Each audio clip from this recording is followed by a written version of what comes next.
Ships in the making, bound for a distant shore, world for the taking, men gone forevermore, boarding and setting sail. Sexto Continente, dirigido por el obispo de Orihuela, Alicante, Monseñor José Ignacio Munilla.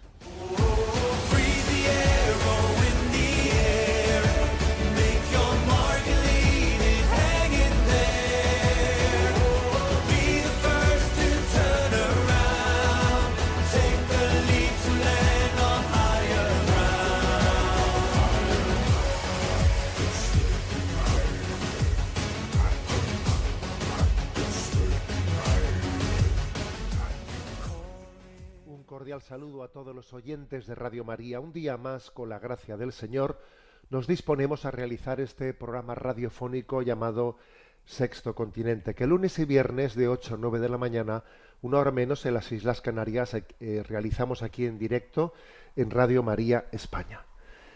Ofrecemos este programa de hoy, realizado el 2 de marzo, lo ofrecemos a Santa María de la Paz. Queremos también, desde esta reflexión que vamos a hacer, unirnos en oración por la paz del mundo. Esta semana anterior se han iniciado dos guerras, se han añadido dos guerras al mundo, la guerra de Afganistán y Pakistán, de la que tenemos mucho menos información, y la guerra que está omnipresente en este momento, que es la guerra que se ha iniciado con el ataque de Estados Unidos e Israel a Irán.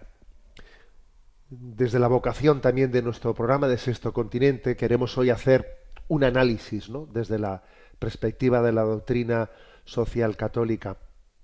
No queremos que sea la carne y la sangre, nuestras ideologías, nuestras simpatías y antipatías, ¿no?, las que marquen nuestro juicio de discernimiento. Queremos que sea el Evangelio, la doctrina social católica, la que nos configure. Y obviamente nos ayuda para ello la palabra del Papa. Ayer el Papa, pues en su saludo del domingo, dirigió una palabra a este respecto, y vamos a comenzar el programa pues con esa palabra del Papa.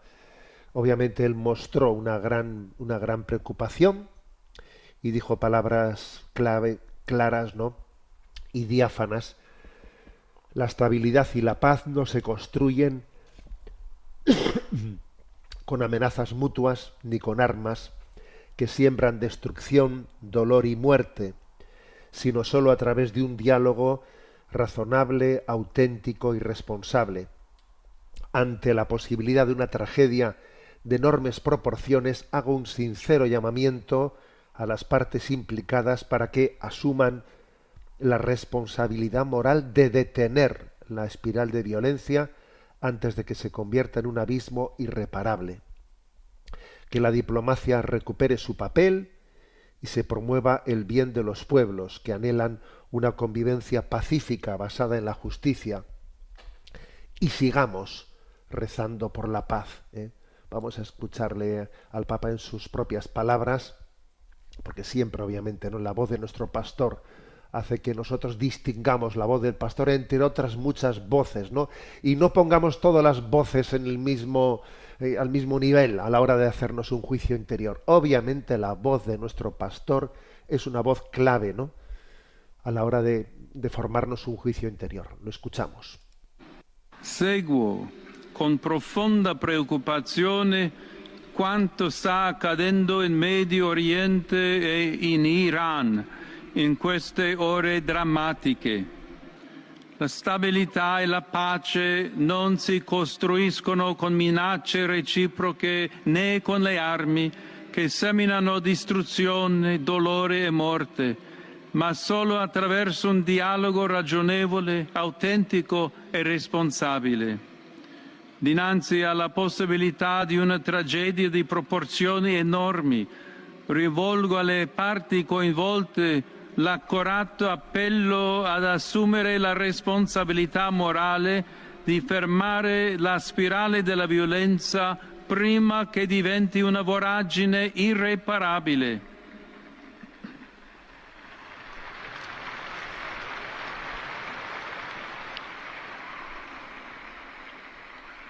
che la diplomazia ritrovi il suo ruolo e sia promosso il bene dei popoli che anelano a una convivenza pacifica fondata sulla giustizia. E continuiamo a pregare per la pace. Continuamos rezando por la paz y a Santa María de la Paz, como decíamos, ¿no? Le ofrecemos pues este programa. Bueno, pues un análisis, obviamente, decíamos, ¿no? Desde la perspectiva de la doctrina social católica, que no queremos que sean la carne y la sangre, simpatías, antipatías, ideologías las que conformen nuestra sensibilidad. No, no queremos. Tenemos que estar siempre en profundo proceso de autocrítica. Bueno, pues obviamente a la hora de formar ese juicio propio interior, pues yo sé que hay muchos cristianos, muchos católicos que en principio pues se dejan arrastrar por las reacciones de alegría y de esperanza, pues que muchos iraníes que viven en el exilio o incluso dentro de la propia Irán, pues han hecho muestras de alegría al saber que incluso pues el presidente Jamenei pues ha muerto en el ataque de Estados Unidos, y salen y bueno, como también ocurrió cuando Maduro, ¿no?, fue secuestrado y llevado a Estados Unidos. Bueno, pues ahí se forjaron reacciones primeras, ¿no? Lo entiendo, es de entender, humanamente es de entender esas reacciones. Pues, seguro que si nosotros estuviésemos en una situación como ellos, ¿no?, de venezolanos que han sido oprimidos, de iraníes que incluso pues muchos de sus familiares han podido ser asesinados y reprimidos por un régimen cruel, etcétera, seguro que también nosotros tendríamos sentimientos de alegría, pero eso no puede anular el principio sagrado de que el fin no justifica de los medios. O sea, no puede eso conllevar que el practicismo se imponga a las razones éticas. Eso es, claro, es un riesgo tremendo, ¿no? Otra cosa es que Dios sea capaz de sacar cosas buenas de los males. Dios es capaz de sacar cosas buenas hasta de las acciones de los malvados y de los malos. Dios escribe recto con renglones torcidos, dice el refranero español, ¿no? Pero nosotros no por eso llamamos renglones rectos a lo que son renglones torcidos, ¿eh? Por mucho que pueda derivarse bienes positivos de ellos, ¿eh? Que por cierto, está por ver los bienes positivos que se deriven, porque acordaros de que cuando se derrocó a Saddam Hussein y después se le mató, pues bueno, pues aquello no fue sino un desastre. Acordaros que cuando se derroca a Gaddafi y luego se le mata, aquello fue un desastre. O sea, tenemos unos históricos anteriores que nos demuestran que coger el atajo es una tentación, porque luego la historia ha demostrado, fíjate cómo Estados Unidos finalmente invadió Afganistán y luego al final tuvo que abandonar Afganistán de mala manera, salir corriendo y dejando allí abandonadas pues montones de personas, y dejando a la mujer afgana, por cierto, ¿no?, abandonada a un régimen que le permite incluso, que le prohíbe incluso el poder estudiar, ¿no?, el poder escolarizarse. A ver, mucha invasión, pero claro, es que no es verdad que el practicismo sea la vía para buscar el bien de los pueblos. No es verdad. La violencia es un espejismo de acabar las cosas a corto plazo, y luego el que se demuestra también lo que dice el refranero, ¿no?, que el que mal empieza mal acaba, que quien a hierro mata a hierro muere, ¿no? Y además, lo digamos porque con frecuencia, digamos algo más, ¿no? Aparte de que ese espejismo de recurrir a la violencia para acabar con los malos, está escondiendo otra cosa, ¿no? Con que estos ataques a los malvados intentan blanquear la imagen de los atacantes, que también tienen muchos de malvados, y que pretenden presentarse como los salvadores, ¿no? Por ejemplo, pues Israel atacando a Irán, presentándose como salvador de las víctimas iraníes del régimen de los ayatolás, ¿no? Como si ellos también no hubiesen masacrado a inocentes, ¿no? Continúan masacrando a inocentes del pueblo palestino y se creen con la autoridad moral de poder decir que nosotros tenemos que liberar a los que están siendo masacrados por el régimen iraní. Les importan las víctimas iraníes, pues más o menos lo mismo que las de Gaza. Lo que pasa es que funcionan por interés estratégico. Y esto es muy frecuente. Esto es muy frecuente. Hay mucho discurso político que tiene, yo diría, la perversión de recurrir a justificarse en sus acciones estratégicas en los inocentes. Esto es muy frecuente. Y esto pasa también en quienes ahora condenan este ataque. Pues, por ejemplo, el gobierno español, cuando defiende, ¿no?, el derecho humanitario en Gaza, ¿no?, y cuando condena el ataque de Israel a Gaza, bueno, pues claro, en sí mismo dice, bueno, esto es un discurso correcto, ¿no? Sí, ya, pero es curioso cómo después se ha olvidado, pues, de los saharauis y los ha vendido completamente al gobierno marroquí. Con lo cual dice uno, bueno, parece que nos interesan los gazatíes o los iraníes lo mismo que los saharauis. O sea, es decir, según conveniencias, invocamos a unas víctimas o invocamos a otras o nos olvidamos de las otras, según conveniencias, ¿no? Y los principios éticos se defienden en su integridad, o de lo contrario estamos haciendo algo sórdido, que es utilizar la ética como bandera de blanqueo de nuestras ideologías, de nuestros intereses practicistas, etcétera, ¿no?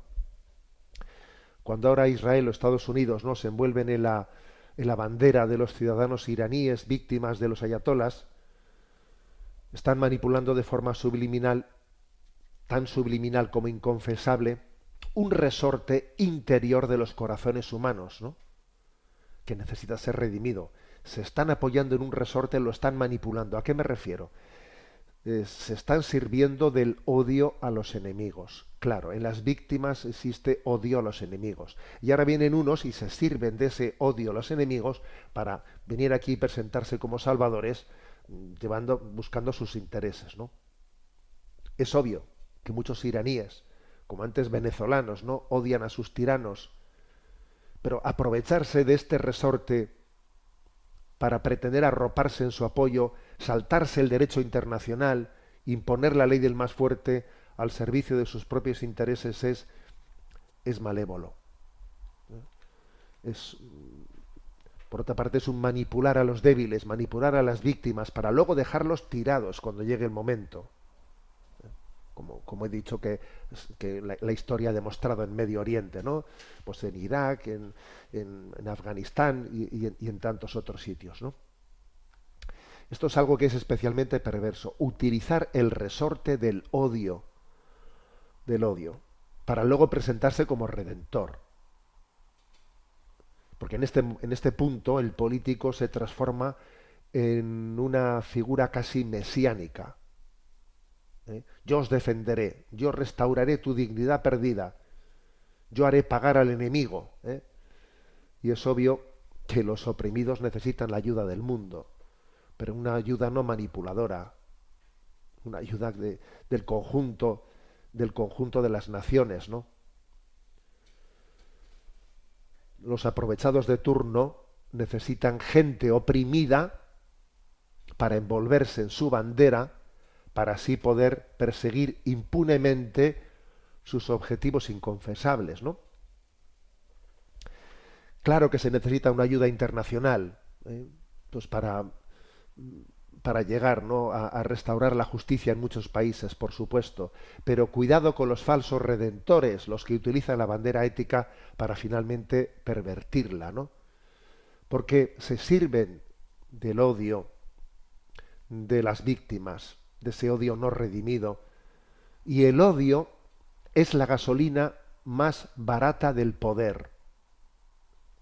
Es súper barata, es una gasolina barata para llevar adelante, para servirme de ella, ¿no? En mi estrategia de poder. Quien grita liberación mientras bombardea debería explicar primero a quién sirve realmente. Quien convierte el resentimiento en bandera termina convirtiendo al pueblo en munición. La verdadera política, la que busca el bien común, desactiva los odios, no los inflama. Por eso nosotros nos posicionamos contra la guerra radicalmente y no coqueteamos con ninguno de los bandos, y menos con el agresor, aunque aquí es difícil saber, ¿no?, exactamente, porque claro, en el momento en que Irán ha sido agredida, inmediatamente se ha convertido también en agresor del mundo que le circunda, ¿no? Nuestro corazón no puede ser ni de Irán ni de Israel, nuestro corazón es de la Reina de la Paz, y esto es importante que lo subrayemos. Yo envié un mensaje a redes sociales en el momento en el que comenzó la guerra, un mensaje en el que hice referencia al hecho de que en el primer comunicado que Estados Unidos e Israel hicieron ante el mundo para decir que se habían comenzado las hostilidades, invocaron como justificación que estaban realizando un ataque preventivo. Esa fue la palabra con la que se quiso justificar esta acción armada. Ataque preventivo. Y claro, yo, haciéndome eco de ella, pues dije, no, ataque preventivo. No hay ataque quirúrgico que no deje cicatrices humanas. De hecho, nada más comenzar las hostilidades, pues al mismo tiempo que conseguían eliminar al presidente Jamenei, pero al mismo tiempo, pues casi 100 niñas o incluso más de 100 niñas en un colegio femenino del sur de Teherán, del sur de Irán, pues eran asesinadas.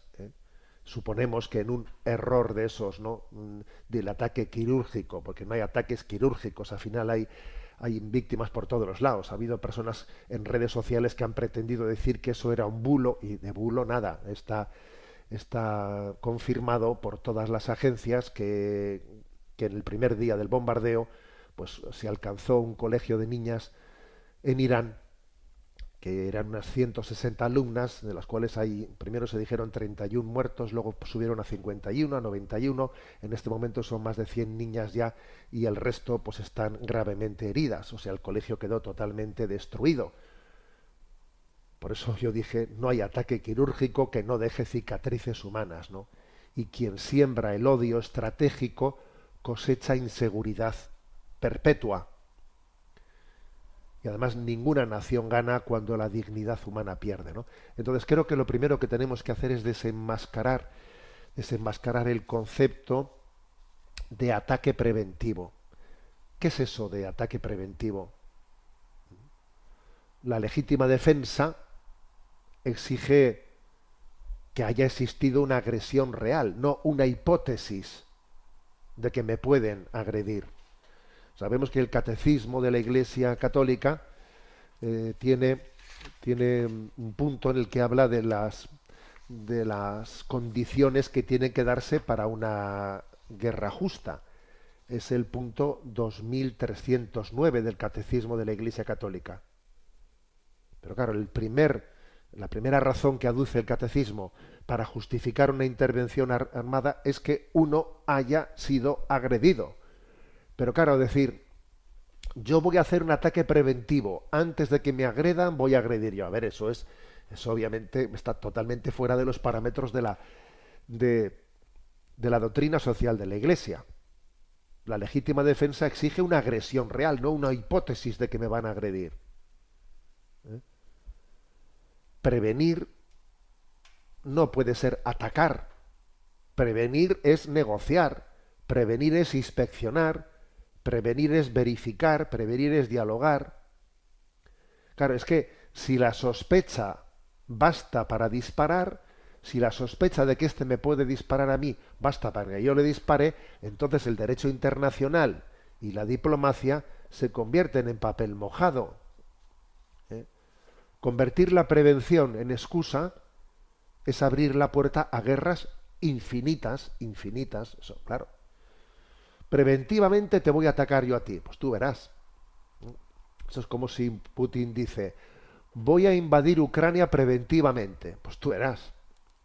Por decirlo, puedes decirlo. La paz no se defiende adelantando el reloj de la guerra. A ver, yo voy a adelantar, antes de que empieces tú voy a empezar yo, perdón. Porque claro, esto es, permitidme la ironía, es como si ahora las bombas tuviesen la etiqueta de uso preventivo y te mando una bomba, uso preventivo. A ver, si bombardear es prevenir, la diplomacia se ha convertido en una reliquia. La lógica preventiva convierte la sospecha pues, en tendencia. Eso es lo que se lleva, hay que sospechar de todo el mundo, ¿no? Es decir, eso es una locura, eso de que el ataque preventivo, normalizar la guerra anticipatoria, es vivir en estado permanente de guerra.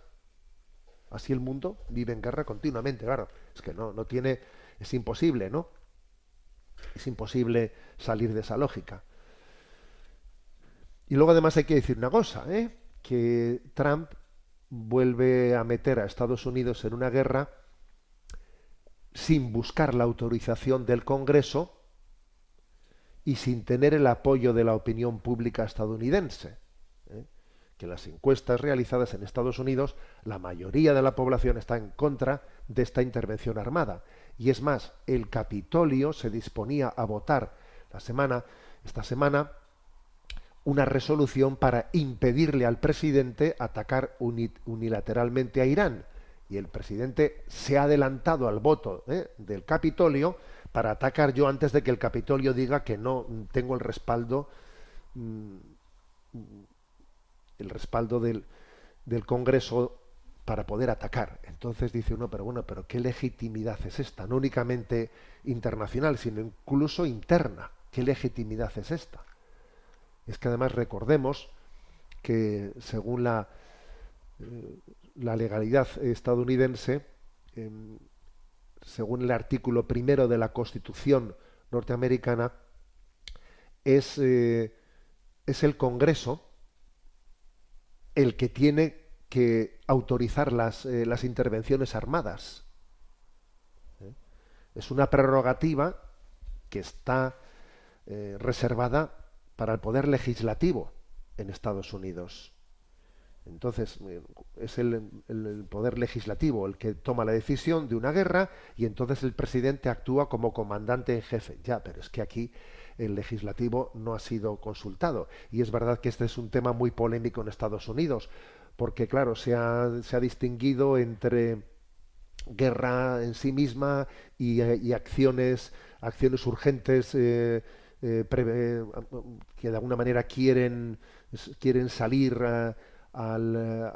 en socorro de alguna urgencia. Ya, pero fijaros, en 1973 hubo una resolución, War Power Resolution de 1973, en la que se puso un mínimo, ¿no?, de que el Congreso fuese notificado con 48 horas de antelación si hay un ataque, y limitando en este caso si no hay una aprobación del legislativo, del Capitolio, ¿no?, del Congreso de Estados Unidos, limitando una intervención de 60 días, que obviamente aquí ya están desplegados allí desde hace tiempo, pues muchas tropas estadounidenses, ¿no?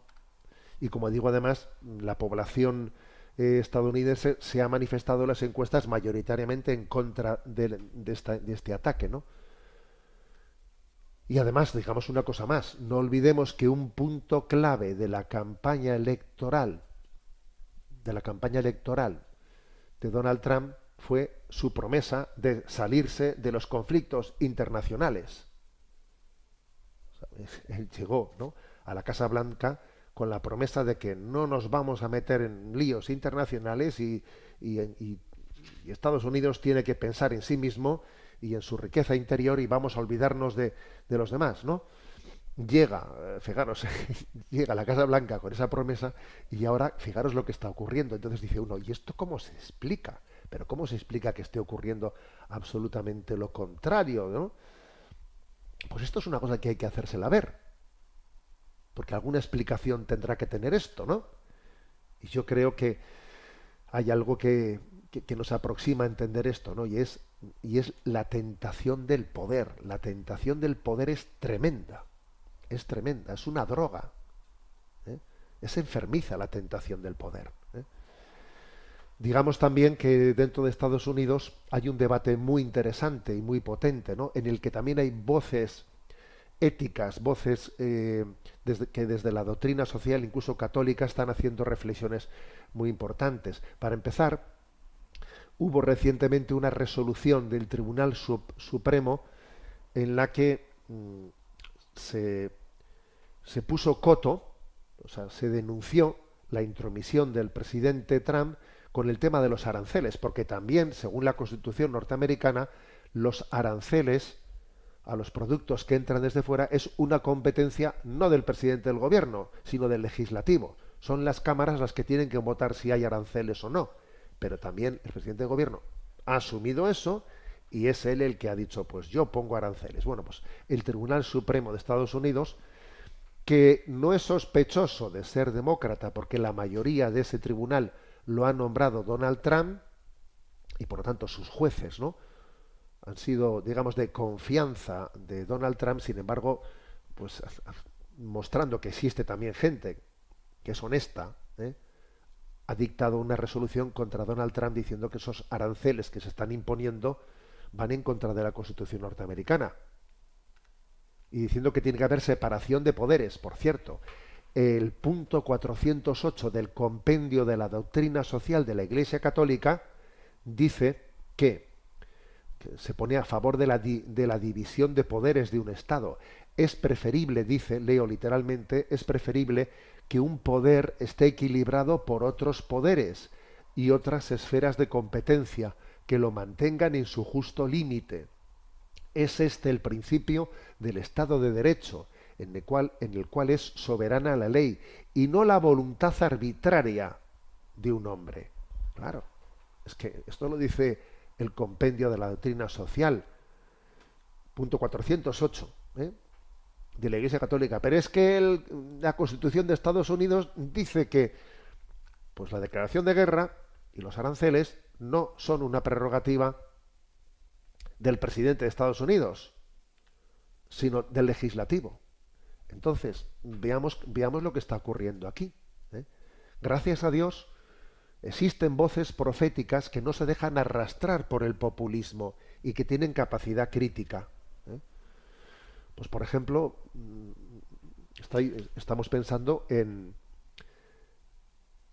este Tribunal Supremo. Yo he mirado con lupa qué es lo que ha pasado ahí y la verdad es que me he llevado una alegría viendo que Amy Coney Barrett, de la cual yo ya hablé en su tiempo en este programa de Sexto Continente.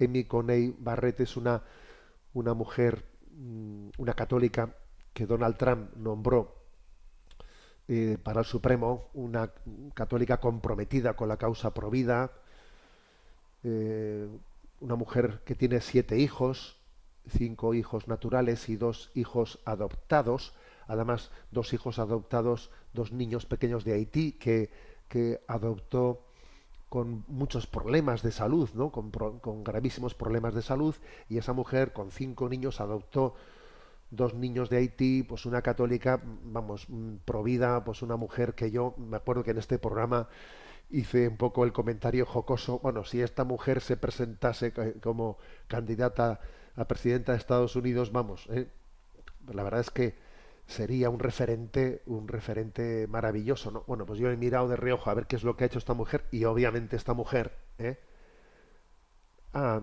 dado su voto, su dictamen, criticando, o sea, condenando la intervención de Donald Trump en esa imposición de aranceles.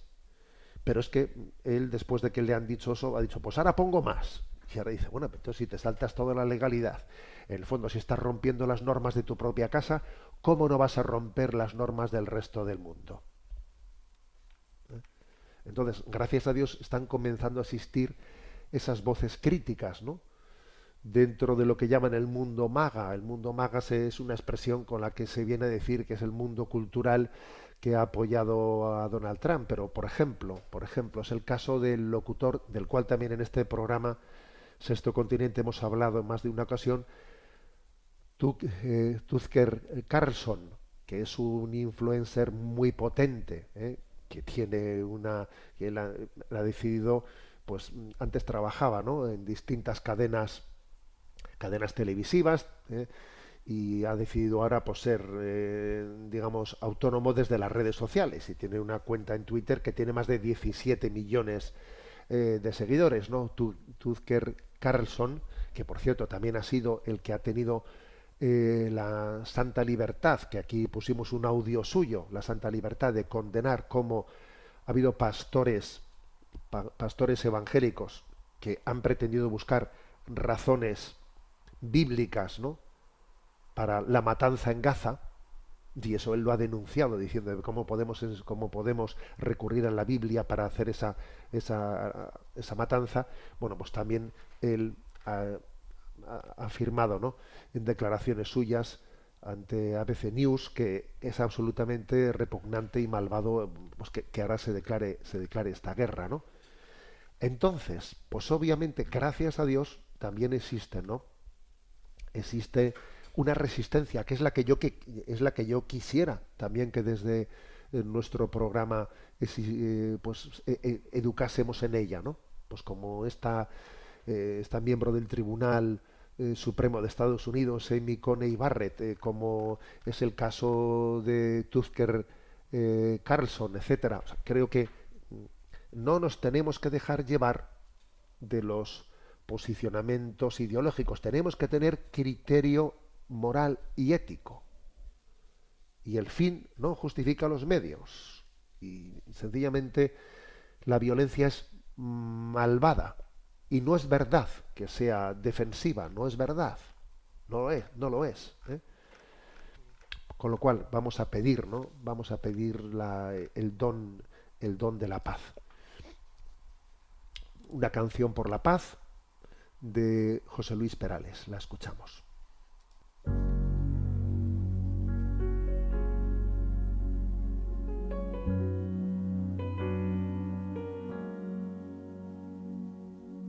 Que se borre la imagen del pasado, si el pasado es de muerte y desconsuelo, y que nazca un futuro de esperanza para los que un mal día la perdieron.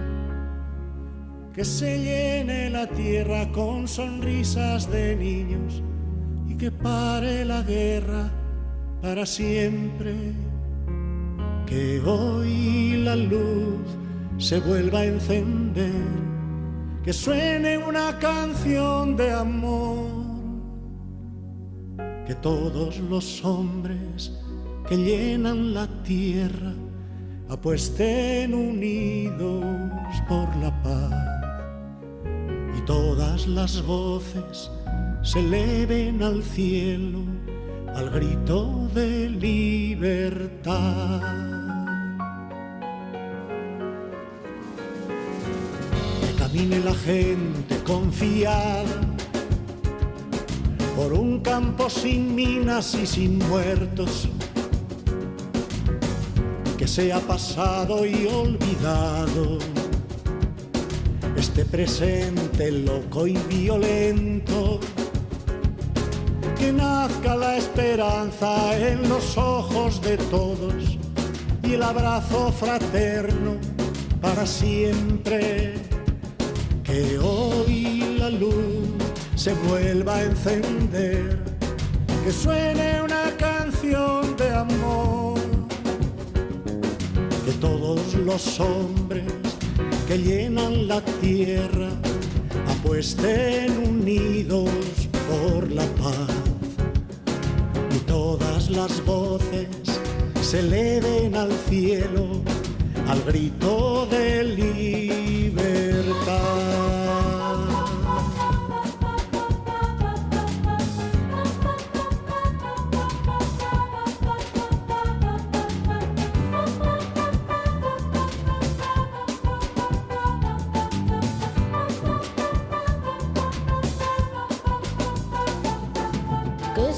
deixa a terra com sorrisos de crianças e que pare a guerra para sempre. Que hoy la luz se vuelva a encender, que suene una canción de amor, que todos los hombres que llenan la tierra apuesten unidos por la paz y todas las voces se eleven al cielo al grito de libertad.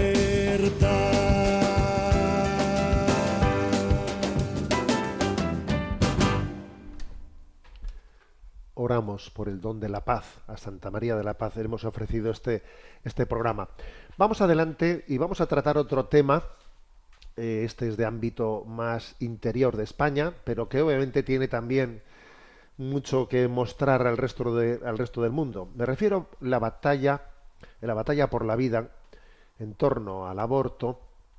El gobierno de España anunció ya hace algún tiempo su pretensión de la reforma de la Constitución española para incluir el aborto como un derecho. Pretendía reformar el artículo 43, introduciendo ahí un párrafo en el que se decía que el aborto es un derecho, en concreto este es el párrafo, ¿no? Se reconoce el derecho de las mujeres a la interrupción voluntaria del embarazo. El ejercicio de este derecho, en todo caso, será garantizado por los poderes públicos, asegurando su prestación en condiciones de igualdad efectiva, así como la protección de los derechos fundamentales de las mujeres. Bueno, este es el párrafo que se pretendía o que se pretende introducir en la Constitución española. Y esto viene después de que en Francia también se haya hecho una reforma de la Constitución introduciendo el tema del aborto como un derecho constitucional, y después del intento de que también en la Constitución Europea se haya hecho lo mismo, solo que obviamente eso de introducir el aborto como derecho en la Constitución Europea, eso ha descarrilado, porque existen países, ¿no?, capaces de resistirse todavía a tal barbaridad. Bueno, en España el gobierno ha conseguido que el Consejo de Estado, porque digamos tiene que haber antes de una reforma constitucional, un dictamen del Consejo de Estado ha conseguido que vote a favor de incluir ese aborto como derecho constitucional. Lo ha conseguido y claro, ahora el siguiente paso es ir al Parlamento. A ver, hay que decir una cosa. Es obvio que estamos mareando y entreteniendo y distrayendo, porque es obvio que en España en este momento no hay posibilidades, me refiero de mayorías parlamentarias, para que tal cosa pueda aprobarse, porque se requiere el voto de los 3/5 del Congreso, una mayoría cualificada para que una reforma así pueda hacerse. Y es obvio, fíjate, no pueden ni aprobar los presupuestos anuales que se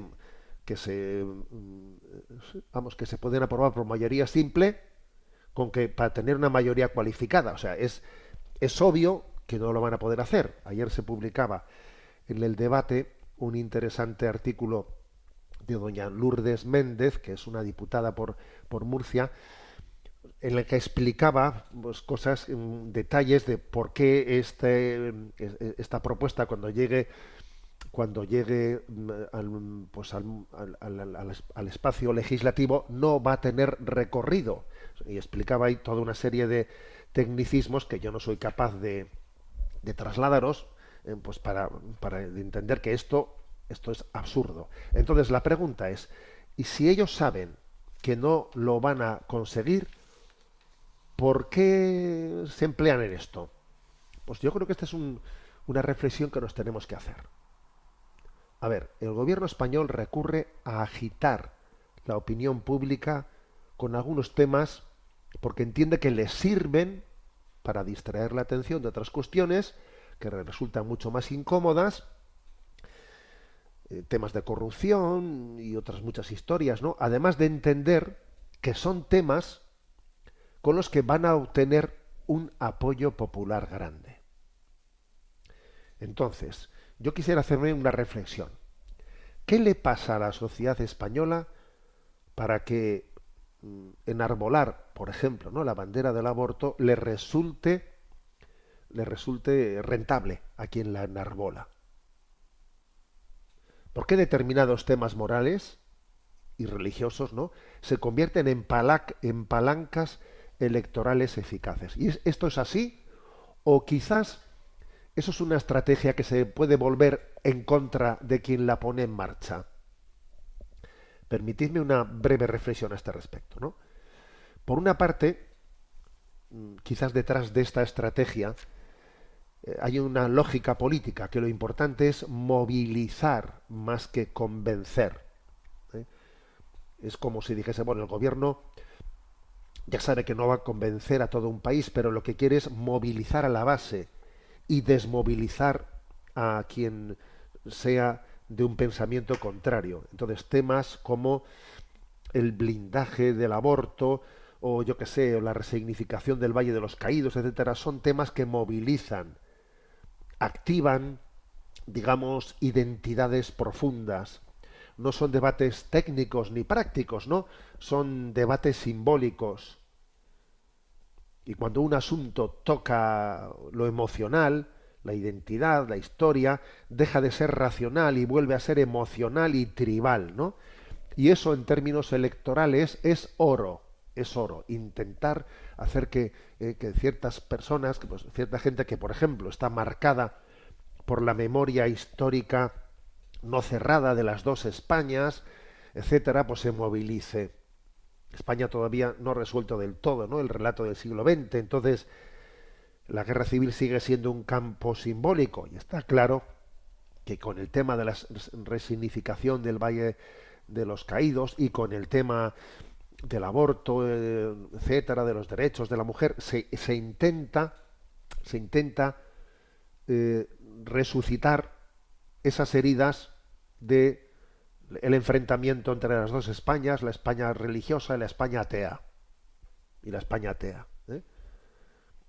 Y claro, y todo lo que sea resucitar eso de la Iglesia y el franquismo, etcétera, se convierte automáticamente en material movilizador para una parte significativa del electorado, ¿no?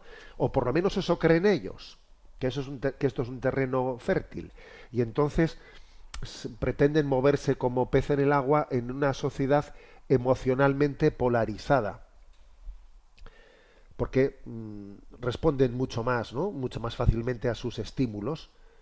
Por ejemplo, si sale el tema de la productividad en España o la deuda pública que está aumentando a unos niveles increíbles, eso no moviliza a la gente, o es un tema que no me interesa, o la reforma del sistema de financiación autonómica, eso es muy complejo, no me interesa, pero prefiero sacar el tema del derecho al aborto, que es emocional, o del Valle de los Caídos, que es simbólico, ¿no? O sea, que lo emocional gana siempre en la arena mediática. O sea, que hay una estrategia, ¿no? También es cierto que aquí queda patente que esto sea rentable.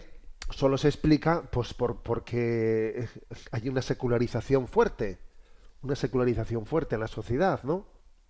Y hay muchos cristianos que en el fondo son cristianos, pero que su mentalidad es mundana. Cristianos que aunque sean bautizados piensan mundanamente, que están alejados de la práctica, ¿no?, del pensar según Cristo. Y entonces también obviamente se intenta pescar en esa pecera, obviamente, ¿no? Obviamente. Ahora, mi pregunta es, esta estrategia, que es obvio, porque claro, si no, ¿para qué ponen en marcha esto si saben que no lo van a conseguir? Que no hay posibilidad alguna de que se consiga. ¿Y por qué, sin embargo, cuando saben que van a cosechar una derrota, entienden que les va a ser rentable poner todo este lío en marcha? Porque ellos hacen un cálculo de que esto va a servir para movilizar a gente que se ha desmovilizado por otros temas. Gente que se ha desmovilizado al ver la corrupción, al ver tal, al ver lo cual, y entonces a ver si con esto les movilizo. O sea, es obvio, ¿eh? O sea, cómo se utilizan los temas, cómo se utiliza el derecho, cómo se utiliza la- una causa ética como es la vida de los inocentes, la vida de los inocentes, del ser humano inocente en el seno materno, y la manipulación del derecho se utiliza para intentar movilizar a la gente que se ha decepcionado, pues con todas las corruptelas que han ido saliendo a la luz pública, se han desmovilizado. Pues ahora yo voy a recurrir a esto para para refrescar heridas que existen. Venga, tú que abortaste, acuérdate de que abortaste y entonces tienes que votarme a mí. Terrible, pero es así la cosa. Hay que tener cuidado porque es increíble cómo somos manipulados. Porque estamos culturalmente desanclados, porque la política es casi un espectáculo, porque reaccionamos más a los símbolos que a los datos, porque vivimos en burbujas mediáticas. Todo eso nos hace muy manipulables. Ahora, voy a decir una cosa. Yo no tengo muy claro que esta estrategia, que es una estrategia súper típica, y además una estrategia ya no únicamente de España, sino de otros muchos lugares, yo ya a estas alturas no tengo claro si es inteligente. Porque también creo que estamos notando que genera reacciones contrarias, que esta estrategia tiene unos límites y que se puede volver en contra. Porque también llega a una saturación y puede provocar una contramovilización. Por ejemplo, a mí me ha llamado la atención que esta semana se ha hecho pública pues una encuesta del Barómetro de Juventud y Género 2021, elaborado por la FAD, por FAD Juventud, ¿no? Pues que es una institución española que suele hacer unas estadísticas anuales, ¿no? En la cual se dice cómo la identificación feminista se ha desplomado entre los jóvenes españoles. Ha caído 12 puntos desde el año 2021 al 2025. En 4 años ha caído 12 puntos. Vamos a ver esta encuesta. La mitad de los jóvenes españoles perciben la causa del feminismo como una manipulación política. En concreto, el 49,2% cree que el feminismo se ha convertido en una herramienta de manipulación política, y así lo refleja este barómetro Juventud y Género 2025, ¿no?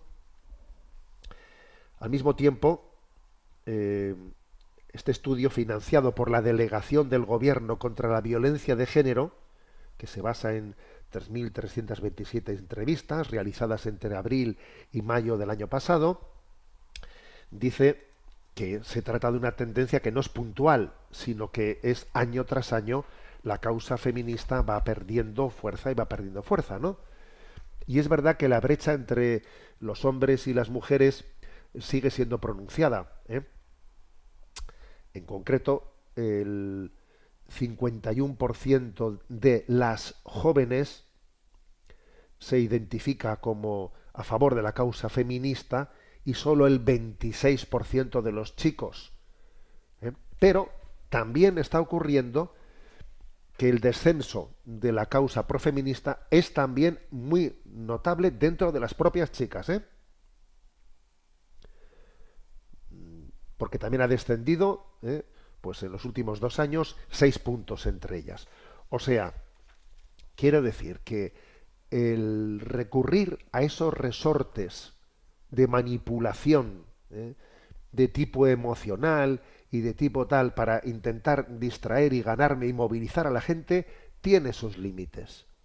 Porque se puede llegar a generar un hartazgo que al final salga el tiro por la culata, como creo que está ocurriendo claramente, ¿no?, en la sociedad española, porque uno ve las estadísticas, las encuestas que se hacen, y uno dice, están generando un hartazgo, que lo que están generando es un efecto rebote. claramente, ¿no? Ahora, lo importante es que nosotros no vivamos ni bajo el influjo ni de manipulaciones, ni conformemos nuestro pensamiento por rebotes, sino que tengamos criterio propio desde la doctrina social católica y desde el Evangelio. Bien, vamos a dar paso también a la intervención de los oyentes. Tenemos a Rocío en la emisora de Madrid, y le vamos a pedir que por lo menos nos presente alguna de las preguntas que hemos seleccionado, las que han llegado al correo electrónico sextocontinente@radiomaria.es, sextocontinente@radiomaria.es. Muy buenos días, Rocío. Muy buenos días, monseñor. Pues la primera pregunta es de un oyente joven que escribe compartiendo sus dudas. Estimado monseñor Munilla, quisiera pedirle un consejo. Tengo 26 años y desde hace 3 años decidí vivir la castidad buscando ser coherente y recuperar la pureza de corazón que sentí haber perdido tras una relación pasada que solo se cimentaba en el sexo. En estos años he sido rechazada por posibles parejas por esto. Últimamente he conocido un hombre y nos hemos enamorado. Le conté que vivo en castidad. Él dice estar de acuerdo, aunque no sé qué tan consciente es él de lo que significa la castidad. Sin embargo, me siento muy desanimada porque muchas personas me dicen que soy tonta por vivir así, que él se aburrirá, que es malo no conocerse sexualmente antes o que terminará estando con otra de manera física. Busco orientación porque a veces me siento sola y dudosa. Rece por nosotros, por favor, Padre. Gracias. Bueno, pues pienso que no debes de hacer caso a esos miedos, ¿no? Tú tomaste hace 3 años una decisión, y creo que fuiste sin duda no iluminada por el Señor desde las experiencias terribles que tú habrías visto de cómo una relación ligada, ¿no?, pues al sexo impide crecer y discernir. Entonces yo no hago sino decirte: ten ánimo y ten perseverancia, supera tus miedos, porque mira, la castidad, te voy a dar tres razones. La castidad te permite conocer a la persona de verdad. Porque un noviazgo vivido en castidad obliga a dialogar más, a compartir proyectos, problemas, valores, qué heridas tenemos. Permite ver los defectos de los demás sin anestesiarnos, porque recurrir al sexo fácilmente es tapar los problemas en el noviazgo. Repito esto, vivir en castidad permite ver los defectos y las virtudes sin la anestesia del deseo, y hace evidente si hay verdadera admiración por una persona o mera atracción. Es decir, que el noviazgo es un tiempo de discernimiento y que la castidad protege la libertad interior para decidir con claridad. Este es un tiempo para discernir. Además, fortalece el dominio propio, y eso va a salvar el matrimonio, cuando llegue el matrimonio. Porque el matrimonio no suele fracasar por falta de pasión, sino por falta de virtud. Y quien vive el noviazgo en castidad aprende a esperar, aprende a respetar los tiempos y los límites, aprende a decir no cuando conviene. Y eso vendrá muy bien para el matrimonio, porque nos educaremos en la fidelidad, en la capacidad de atravesar crisis, de respetarnos en momentos de dificultad. El amor que no sabe gobernarse se vuelve frágil, y eso tiene muchas consecuencias después para el matrimonio, ¿no? Y además, mira, pues yo te aconsejo que seas firme, ¿no?, en esa decisión tuya, porque en el fondo la castidad enseña a amar a la persona, no a usarla. Esto es clave. Te enseña a amar. La castidad no es una renuncia triste, es una inversión inteligente. Es una inversión inteligente. Entonces, claro, tú dices, y si no una persona que no vive en castidad se debería de hacer esta pregunta. Y si no hubiera contacto físico, ¿esta persona seguiría conmigo? Claro. Si la respuesta es sí, es que hay amor sólido. Y si la respuesta es dudosa, es que nos estamos dejando manipular. Por lo tanto, tú cuenta con que la castidad te enseña a amar y a discernir y a consolidar el futuro matrimonio. Y no tengas duda de que has optado por el camino correcto. Rezamos por ti. Tenemos el tiempo cumplido. Me despido con la bendición de Dios Todopoderoso, Padre, Hijo y Espíritu Santo, descienda sobre vosotros.